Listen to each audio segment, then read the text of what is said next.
इस कहानी की शुरुआत में हमें बताया जाता है कि आज से हजारों सालों पहले शू वेनवू नाम के आदमी ने 10 रिंग्स को खोजा था, जो बहुत ही रहस्यमय हथियार थे, क्योंकि उन रिंग्स की वजह से उन्हें देवी शक्ति और अमर रहने का वरदान मिला था। लेकिन उन्होंने रिंग्स का सही इस्तेमाल नहीं किया, क्योंकि उन्हें बेपनाह ताकत चाहिए थी। इसीलिए उन्होंने अपनी एक 10 रिंग्स की सेना बनाकर पूरे इतिहास में कई राज्यों और सरकारों को जीत लिया। वेणु अपनी ताकत और पैसों के पीछे हजारों साल भागते रहे, लेकिन एक दिन उन्हें में अपनी ताकत बढ़ाने का तरीका मिल गया, और वह था तालो गांव की रहस्यमय शक्तियां। क्योंकि माना जाता था कि तालो जंगलों में छिपा हुआ एक अदृश्य गांव है, जहां के लोग अभी भी देवताओं की युद्ध कला के बारे में जानते हैं, और वहां बहुत सारे मिथिकल क्रिएचर भी रहा करते हैं। इसीलिए वेणु अपने साथियों के साथ तालो गांव का रास्ता ढूंढने के लिए निकल जाते हैं। लेकिन वो जंगल मायावी था, इसीलिए उनकी गाड़ी खाई से नीचे गिर गई। लेकिन वेनवू ने उन रिंग्स की ताकत से खुद को बचा लिया। फिर वो वापस से तालों के रास्ते की तलाश में निकल पड़े,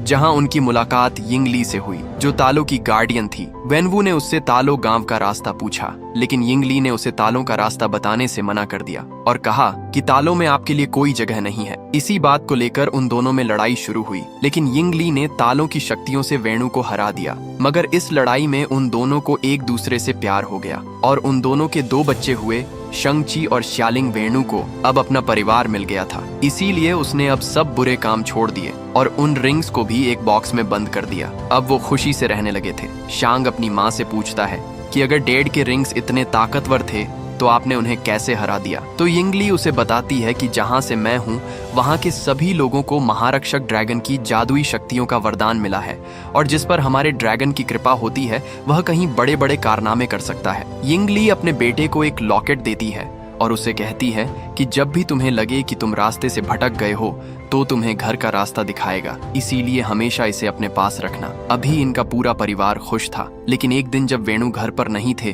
तभी आयरन गैंग के लोग उनके घर पर आ गए। क्योंकि वेणु ने पहले उन्हें मिटाने की कोशिश की थी, इसलिए वह अब अपना बदला लेना चाहते थे। यह देखकर यिंगली ने शंग-ची और श्यालिंग को अंदर भेज देती है। फिर यिंगली आयरन गैंग का सामना करने के लिए तैयार हो जाती है। लेकिन अब यिंगली के पास अपनी पावर नहीं थी, क्योंकि उसने वेणु से शादी करने के लिए अपनी सारी शक्तियां त्याग दी थी, इसलिए वह आयरन गैंग का सामना नहीं कर पाती। वेणु जब घर आकर यिंगली की लाश देखता है तो अंदर से पूरी तरीके से टूट जाता है, और अब वो वापस उन रिंग्स को पहनकर नरसंहार करना शुरू कर देता है। अब वो शंग-ची को भी मार्शल आर्ट की ट्रेनिंग देना स्टार्ट कर देता है, और कुछ ही सालों में शंग-ची मार्शल आर्ट में माहिर हो जाता है। तो वेणु ने 14 साल की उम्र में आयरन गैंग के लीडर का मर्डर करने के लिए भेजते हैं। वो शंग-ची को कहते हैं कि हमने तुम्हारी माँ के कातिल को ढूंढ लिया है, इसलिए उसे खत्म करना तुम्हारा फर्ज भी है और हक भी। इसीलिए जब तुम वापस लौटोगे तो फिर से 10 रिंग्स के सामने दुनिया झुक जाएगी। फिर शंग-ची अपने मिशन पर निकल जाता है, लेकिन वो अपने मिशन को पूरा करने के बाद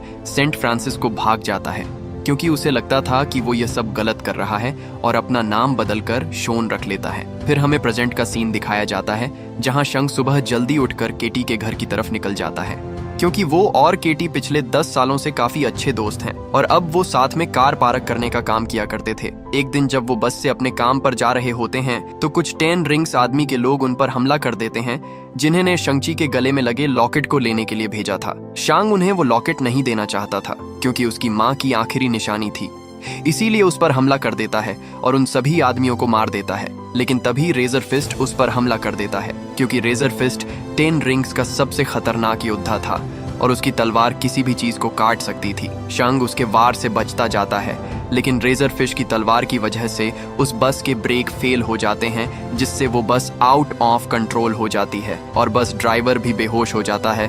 तो केटी बस को चलाने लगती है और शांग रेजर फिस्ट से लड़ने लगता है, लेकिन रेजर फिस्ट की तलवार की वजह से बस के 2 हिस्से हो जाते हैं। यह देखकर शांग सभी लोगों को दूसरी साइड पर ले जाता है और वो रेजर फिस्ट को धक्का देकर बस के बैक साइड में पटक देता है, जिससे वो डिब्बा अलग होकर क्रैश हो जाता है। लेकिन रेजर फिस्ट शंग-ची से रॉकेट लेने में कामयाब हो गया था। फिर दिखाया जाता है कि जब शंग घर वापस आता है तो मकाओ जाने की तैयारी करने लगता है, क्योंकि उसे पता था कि उसकी माँ ने उसकी बहन को भी सेम लॉकेट दिया था, इसीलिए उसे हासिल करने के लिए उसके पीछे जरूर जाएंगे। केटी शांग से पूछती है कि ये सब क्या चल रहा है और तुम कौन हो। तो शांग उसे बताता है कि जिन गुंडों ने हम पर हमला किया था वो गुंडे मेरे डैड ने भेजे थे, और अब वो मेरी बहन पर अटैक करेंगे, इसीलिए अब मुझे जाना ही होगा, क्योंकि ये मेरी बहन का सवाल है। केटी से कहती है कि मैं भी तुम्हारे साथ चल रही हूँ। फिर वो दोनों प्लेन से मकाऊ जाने के लिए निकल जाते हैं, जहाँ रास्ते में शांग केटी को अपनी सारी स्टोरी बताता है, लेकिन उसे झूठ कहता है कि मैंने वो मिशन पूरा नहीं किया। वो दोनों मकाऊ पहुंचते हैं, जहां वो इलीगल फाइट क्लब में जाते हैं, क्योंकि शालिंग ने उसे जो पोस्ट कार्ड भेजा था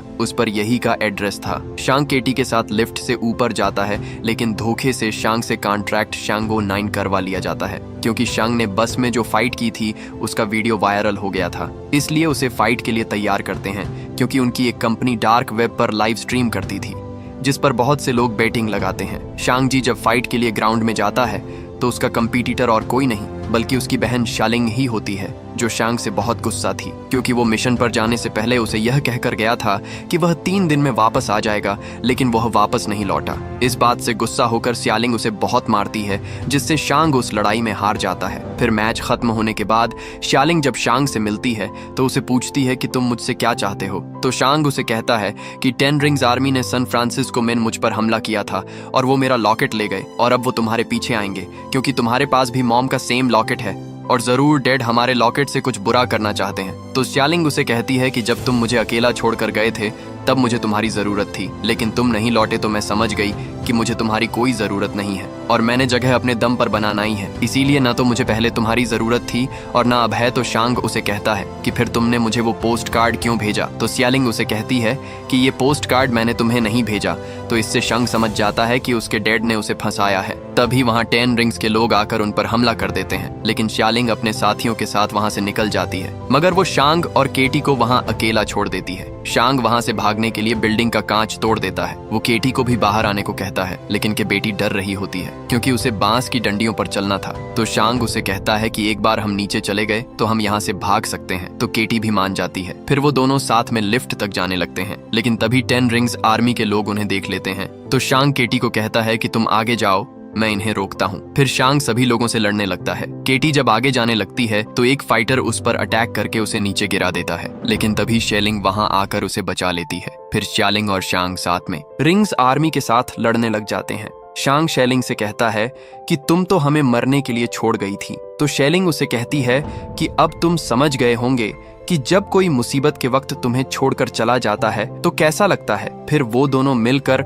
उन सभी आदमियों को मार देते हैं। तभी वहाँ 10 रिंग्स आर्मी का सबसे खतरनाक आदमी डेथ डीलर आता है, जो शेलिंग पर अटैक करके उससे न लॉकेट लेकर चला जाता है। यह देखकर शांग डेथ डीलर के पीछे जाता है और उसे वहां से भागने से रोक लेता है। उन दोनों के बीच फाइट स्टार्ट होती है, लेकिन शांग में सालों का गुस्सा भरा हुआ था। जब डेथ डीलर ने उसे टॉर्चर किया था, इसलिए उसे पकड़कर मारने लगता है, लेकिन तभी शांग के डैड वहां आकर उसे रोक लेते हैं। वो शांग को कहते हैं कि मुझे तुम्हारी बहुत याद आई। फिर वो उन सभी को लेकर घर जाते हैं, जहां 10 रिंग्स आर्मी उनका स्वागत करती है। शेलिंग केटी को अपने रूम में लेकर जाती है, जहां केटी शेलिंग से पूछती है कि क्या तुम्हारे डैड हमें भी मार देंगे। तो शेलिंग उसे कहती है कि अगर तुम चुपचाप रहोगी तो डैड भूल जाएंगे कि तुम यहाँ हो, क्योंकि माँ के जानने के बाद वो पूरी तरीके से बदल गए हैं। उन्हें लगता था कि मैं उन्हें माँ की याद दिलाती हूँ, इसीलिए वो मेरी तरफ देखते भी नहीं थे। इसलिए मैंने अकेले ही मार्शल आर्ट की ट्रेनिंग करना शुरू की, क्योंकि मुझे लड़कों के साथ ट्रेनिंग अलाउ नहीं थी। इसीलिए मैंने उन्हें दूर से ही ट्रेनिंग लेते देखा और सब कुछ उनसे बेहतर सीखा। तो केटी उसे पूछती है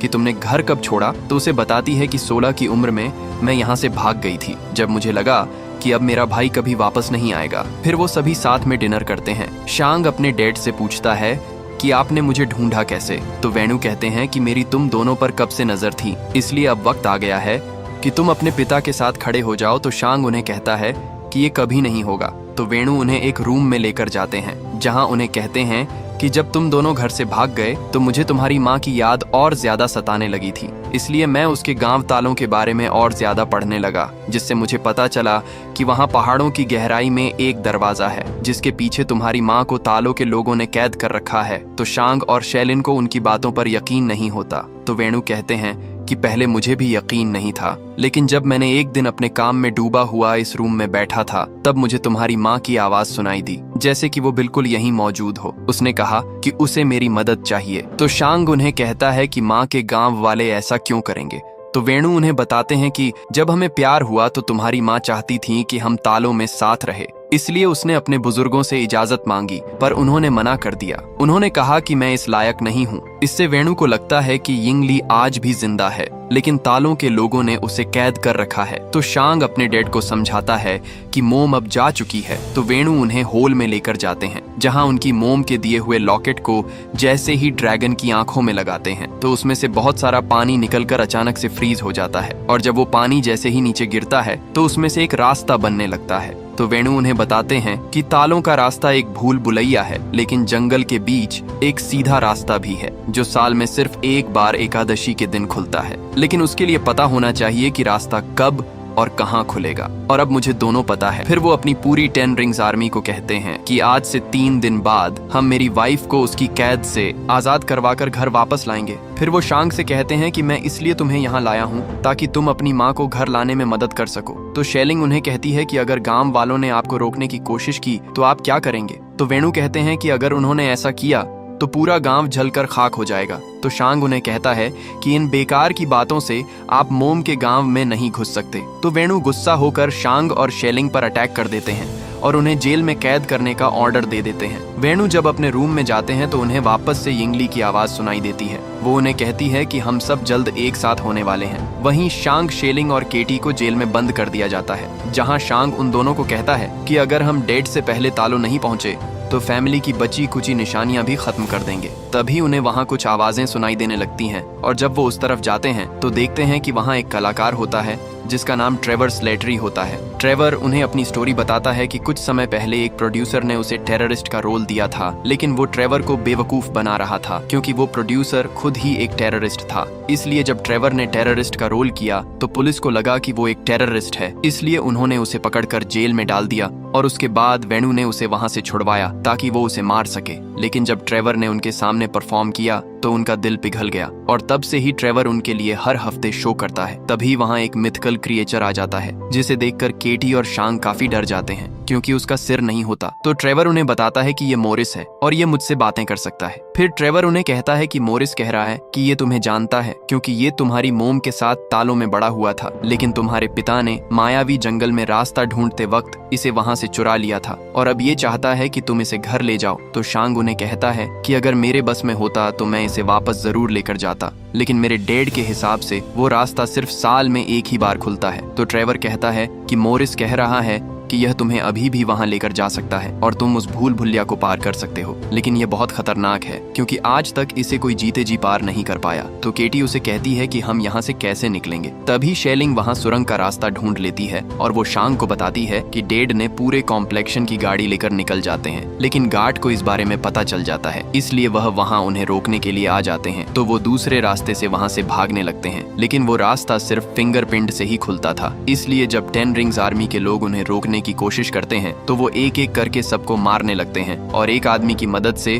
उस डोर को खोल लेते हैं, जिससे वो सेफली वहां से निकल जाते हैं। सुबह होते होते वो उस जंगल तक पहुंचते हैं। मोरिस उन्हें रास्ता बताता जाता है जिससे वो उस मायावी जंगल से बचते हुए एक झरने तक पहुंचते हैं। जब वो जैसे ही झरने के अंदर जाते हैं तो वाटर एकदम फ्रीज हो जाता है और वो एक सीक्रेट रास्ते से सीधा तालों में पहुंचते हैं, जहां वो देखते हैं कि वहां बहुत सारे मिथिकल क्रिएचर होते हैं। फिर वो तालो गांव में पहुंचते हैं जहां शांग सभी को अपना इंट्रोडक्शन देता है, लेकिन वो सब उनकी बात नहीं सुनते और उन पर अटैक करने लगते हैं। तभी वहां यिंगली की बहन यिंगनान आ जाती है जो उन्हें ऐसा करने से रोक लेती है। वो शांग और शेलिंग से कहती है कि मैं तुम्हारी मौसी हूँ। वो उन दोनों से मिलकर बहुत खुश होती है। शांग यिंगनन को कहता है कि हमारे पास टाइम कम है क्योंकि हमारे डैड यहाँ अटैक करने के लिए आ रहे हैं। तो नान उन्हें अपने साथ नदी के किनारे लेकर जाती है जहाँ उन्हें बताती है कि हम काले द्वार के रखवाले हैं और तुम्हारी दुनिया को उन बुराइयों से बचाते हैं जो इस द्वार के पीछे कैद है। तो शांग उन्हें कहता है कि हमारे डैड उसी द्वार को खोलने आ रहे हैं क्योंकि उन्हें लगता है कि माँ वहीं कैद है। तो नैन उनसे पूछती है कि उन्हें ऐसा क्यों लगता है। तो शेलिंग उन्हें बताती है कि उन्हें मदद मांगते हुए माँ की आवाज सुनाई देती है। तो फिर वो उन्हें तालों के इतिहास के बारे में बताती है कि हमारा गांव तालों की सृष्टि का एक छोटा सा हिस्सा है, लेकिन यह सृष्टि बहुत विशाल है क्योंकि यहाँ ऐसे शहर हैं जो पूरे ब्रह्मांड से बेहतर हैं। फिर वो उन्हें बताती है कि हजारों सालों पहले तक हमारे लोगों के बीच शांति और समृद्धि थी, लेकिन उस शांति को अंधेरे के हैवान ने भंग कर दिया, क्योंकि वो अपने साथ पूरी आत्मा भक्षक की फौज लाया था। उसके रास्ते में जो भी इंसान आता, उसकी फौज उसे निकल जाती और हर आत्मा के साथ उसकी शक्ति बढ़ती जाती, जिससे उसने हमारी दुनिया को खत्म कर दिया। फिर वो तुम्हारी दुनिया का विनाश करने के लिए आगे बढ़ा। तब तुम्हारी दुनिया को नष्ट होने से बचाने के लिए हमारे तालों के नेताओं ने अपने सबसे शूरवीर को भेजा, लेकिन हमारे पूर्वज उन काली शक्तियों के सामने नहीं टिक पाए। फिर एक दिन महारक्षक ड्रैगन ने हमारी मदद की और हमारी हार को जीत में बदल दिया। उन्होंने हमारे साथ मिलकर उस अंधेरे के हैवान और आत्मा भक्षकों की फौज को इस काले द्वार के पीछे बंद कर दिया, और हमारे महारक्षक की जादुई शक्तियों के वरदान से हम तालों के लोगों ने आज तक इस काले द्वार की रक्षा की है और करते रहेंगे। फिर वह उन्हें यह भी बताती है कि तुम्हारे पिता अकेले नहीं हैं जो इस द्वार को खोलना चाहते हैं, क्योंकि सदियों से काफी लोगों ने इस द्वार को खोलने की कोशिश की, मगर वो नाकामयाब रहे। लेकिन उन सब में एक बात कॉमन थी कि उन सभी को ऐसी आवाज सुनाई देती थी जो उन्हें हर ख्वाहिश को पूरा करने का ख्वाब दिखाती थी। फिर वो उन्हें यह भी बताती है कि आत्मा भक्षक जानते हैं कि वो 10 रिंग्स की ताकत से आजाद हो सकते हैं, इसलिए वो तुम्हारे पिता को तुम्हारी माँ की आवाज में पुकार रहे हैं। फिर नैन शांग और शेलिंग को अपने पूर्वजों के रूम में लेकर जाती है, जहाँ उन्हें बताती है कि तुम्हारी माँ जानती थी कि तुम यहाँ जरूर आओगे, इसीलिए उसने मुझे पहले ही बता दिया था कि मुझे क्या तैयारी करनी है। फिर वो उन दोनों को उनके सूट देती है और उन्हें कहती है कि अपनी माँ को खोने के बाद हर बच्चा दुनिया में खुद को अकेला पाता है, लेकिन तुम अकेले नहीं हो, तुम हमारे इस परिवार की संतान हो और यहाँ तुम्हारा स्वागत है। फिर वो सब प्रैक्टिस करने लगते हैं। केटी भी तीर चलाना सीखने लगती है। वहीं शांग अपनी मौसी के पास जाता है और उनसे पूछता है कि मेरी माँ ने डेड को कैसे हराया था, तो फिर उसे वो तरीका सिखाने लगती है। वहीं वेणु अपने आदमियों से कहता है कि सुबह होते ही हम तालों के लिए रवाना होंगे, क्योंकि सुबह होते ही तालों का रास्ता खुलेगा। वहीं शांग काफी परेशान होता है, उसे पुरानी बातें याद आ रही होती हैं, जब आयरन गैंग के लोगों ने उसकी माँ को मार दिया था। इन सब से शांग काफी उदास हो जाता है। तभी केटी वहाँ आ जाती है तो शांग उसे कहता है कि मैंने तुमसे झूठ कहा था कि मैं अपनी माँ के कातिलों को नहीं मार पाया, क्योंकि मैंने सोचा था कि अगर मैं अपना नाम और पहचान बदल लूंगा तो शायद मैं वो भूल जाऊंगा जो हुआ था, लेकिन अगर आज मोम जिंदा होती तो वो मुझसे नफरत करती। तो केटी उसे कहती है कि इसमें तुम्हारी कोई गलती नहीं है, तुम्हारे डैड ने तुम्हें 7 साल की उम्र में किलर बनाना शुरू कर दिया था। तो शांग उसे कहता है कि मॉम की मौत के जिम्मेदार डैड है और अब वो उनका घर बर्बाद करने आ रहे हैं, इसलिए अब मैं उन्हें खत्म कर दूंगा, क्योंकि यही उन्होंने मुझे सिखाया है। इसीलिए शांग काफी सैड हुआ वहां से चला जाता है। फिर अगली सुबह सभी युद्ध के लिए तैयार हो जाते हैं और वेणु भी अपनी पूरी आर्मी के साथ वहां आ जाता है। वेणु शांग को कहते हैं कि तुम उन्हीं की मदद करने आ गए जिन्होंने तुम्हारी माँ को कैद किया है। तो नैन कहती है कि वो वहाँ नहीं है, वो एक हैवान है जो तुम्हें गुमराह करके सबका सर्वनाश करना चाहता है। तो वेणु उनकी बात नहीं सुनता और उन पर अटैक करने लगता है और उन सभी के बीच फाइट स्टार्ट होती है। वेणु उस द्वार को खोलने के लिए आगे बढ़ता है तो शांग उन्हें रोकने जाता है। तो वेणु से कहते हैं कि तुम मुझसे अकेले लड़ने की बेवकूफी करोगे। तो शांग उन्हें कहता है कि मैं आपसे नहीं डरता। फिर उस पर अटैक कर देते हैं और उसे कहते हैं कि तुम तो पूरी जिंदगी मुझसे डर कर भागते रहे, तुम वहीं थे जब वो तुम्हारी माँ को मारने आए, लेकिन तुमने कुछ नहीं किया। तो शांग उन्हें कहता है कि माँ के बाद हमें आपकी जरूरत थी, लेकिन आपने हमें छोड़कर उन रिंग्स को चुना। यह कहकर उन्हें मारने लगता है। फिर शांग उन्हें कहता है, क्या आपको लगता कि माँ आपके पास वापस आ जाए, लेकिन क्या वो आप जैसे इंसान के पास वापस आना चाहेगी? तो इससे गुस्सा होकर शांग पर सारी रिंग से अटैक कर देते हैं, जिससे शांग दूर पानी के अंदर चला जाता है। फिर वेणु उस द्वार की तरफ बढ़ते हैं, क्योंकि अभी भी उन्हें यिंगली की मदद मांगती हुई आवाजें सुनाई दे रही थीं। वो उस द्वार को तोड़ने के लिए रिंग से अटैक करने लगते हैं, जिससे उस द्वार में से आत्मा भक्षक भान निकलने लगते हैं। शेलिंग सभी को कहती है कि अगर हम साथ मिलकर नहीं लड़े तो सब के सब मारे जाएंगे, क्योंकि तुम्हारे हथियार उनके सामने बेकार हैं। तो रेजर फिस्ट उन्हें कहता है कि हमें तुम्हारी मदद नहीं चाहिए, हम 10 रिंग्स हैं। तभी आत्मा भक्षक डेड डीलर की आत्मा को निकालकर उसे मार देता है। 10 रिंग के लोग उसे बचाने की बहुत कोशिश करते हैं, लेकिन उनके हथियारों का उस पर कुछ असर नहीं होता। आत्मा भक्षक रेजर फिस्ट पर भी हमला कर देते हैं, लेकिन नैन उसे अपने हथियार की मदद से बचा लेती है, क्योंकि सिर्फ तालों के हथियारों से ही उन्हें मारा जा सकता था, क्योंकि उनके हथियारों पर ड्रैगन की खाल लगी हुई थी। इससे अब रेजर फिस्ट भी समझ जाता है कि वो अकेले उनका सामना नहीं कर सकते, इसीलिए उनका साथ देने के लिए तैयार हो जाते हैं। वहीं वह आत्मा भक्षक आत्माओं को लेकर काले द्वार के पीछे जा रहे होते हैं, ताकि वह अंधेरे के हैवान की ताकत बढ़ा सके। नैन शेलिंग को बताती है कि अगर अंधेरे के हैवान की ताकत और ज्यादा बढ़ गई तो उसे कोई रोक नहीं पाएगा। फिर वो सभी हथियार लेकर उन आत्मा पक्षकों का सामना करने के लिए पानी की तरफ जाने लगते हैं। वहीं शांग उस पानी में डूब रहा होता है। तभी उसे अपने बचपन की बातें याद आने लगती हैं, जब उसकी मोम ने उसे कहा था कि डरो मत, ड्रैगन का आशीर्वाद हमेशा तुम्हारे साथ है और तुम मेरे और तुम्हारे डैड के अच्छाई का हिस्सा हो, इसीलिए जो भी हमने तुम्हें दिया है उसे दिल से अपना लो। तभी शांग की आंख खुल जाती है और महारक्षक ड्रैगन भी गहराई से निकलकर उसके सामने आ जाता है। वहीं वेणु अभी भी उस गेट को तोड़ने की कोशिश कर रहे थे, क्योंकि उन्हें अभी भी यिंगली की आवाजें सुनाई दे रही थीं। वहीं अब सभी मिलकर उन आत्मा भक्षकों पर हमला कर रहे होते हैं और तभी शांग भी ड्रैगन पर बैठकर बाहर आ जाता है और वो ड्रैगन भी उनकी मदद करने लगता है। तभी नान शांग से कहती है कि तुम्हें अपने पिता को रोकना होगा, तो शांग अपने डैड के पास जाकर उन पर अटैक कर देता है। वो उन्हें समझाता है कि माँ वहाँ नहीं है, लेकिन वेणु उसकी बात नहीं सुनते और उन दोनों में फाइट होने लगती है। शांग अपनी माँ की बचपन में सिखाई हुई स्किल का यूज करता है, जिससे वो 5 रिंग्स को अपनी तरफ कर लेता है और वो वापस फाइट करने लगते हैं। वेणु वो अपनी 5 रिंग से शांग पर अटैक कर देते हैं, लेकिन शांग ची भी खुद को रिंग की मदद से बचा लेता है और अब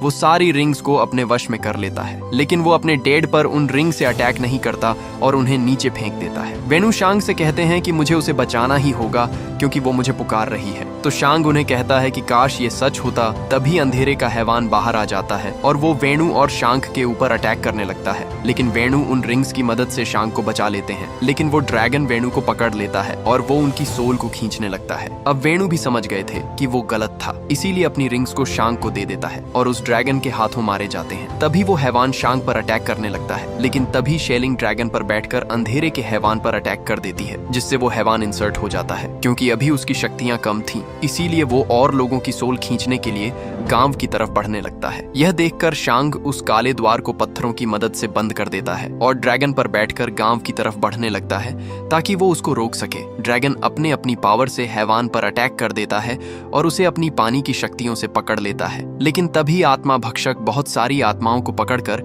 हैवान के मुंह में डाल देते हैं, जिससे उसकी शक्तियां और ज्यादा बढ़ जाती हैं और वो ड्रैगन की पकड़ से आजाद हो जाता है। फिर वो हैवान ड्रैगन को पकड़कर उसकी सोल को निकालने लगता है। वहीं ग्वांगबो केटी से कहते हैं कि अगर हैवान को हमारे ड्रैगन की आत्मा मिल गई तो उसे कोई नहीं रोक पाएगा, इसीलिए हमें उसके गले पर निशाना लगाना होगा। वो साथ में उस पर निशाना लगाने लगते हैं, लेकिन तभी एक आत्मा भक्षक ग्वांगबो को पकड़कर उसकी आत्मा निकाल लेता है। यह देखकर केटी काफी डर जाती है, क्योंकि उसके पास एक ही तीर बचा हुआ था और उसने अभी एक दिन पहले ही तीर चलाना सीखी थी। वहीं वो हैवान शेलिंग को भी पकड़कर उसे मारने लगता है, लेकिन शांग अपनी बहन का हाथ पकड़ लेता है। शेलिंग उसे कहती है कि तुम्हें मेरा हाथ छोड़ना होगा, वरना वो हैवान ड्रैगन की आत्मा निकाल लेगा। तो शांग उसे कहता है कि मैं तुम्हें दोबारा नहीं छोड़ सकता। वो हैवान ड्रैगन की आत्मा निगलने लगता है, लेकिन तभी केटी उस हैवान के गले पर निशाना लगा देती है और उसका निशाना एकदम सही लगता है। ड्रैगन की सोल निकलने से बच जाती है। ड्रैगन हैवान को नीचे पानी के पास लेकर जाता है और उसे अपनी पावर की मदद से पकड़ लेता है। शांग अपनी रिंग्स की मदद से उस हैवान पर जाकर उन रिंग्स को हैवान के सीने में भर देता है और उन रिंग्स को कामयाब स्टाइल में मूव करके उस ड्रैगन को मार देता है,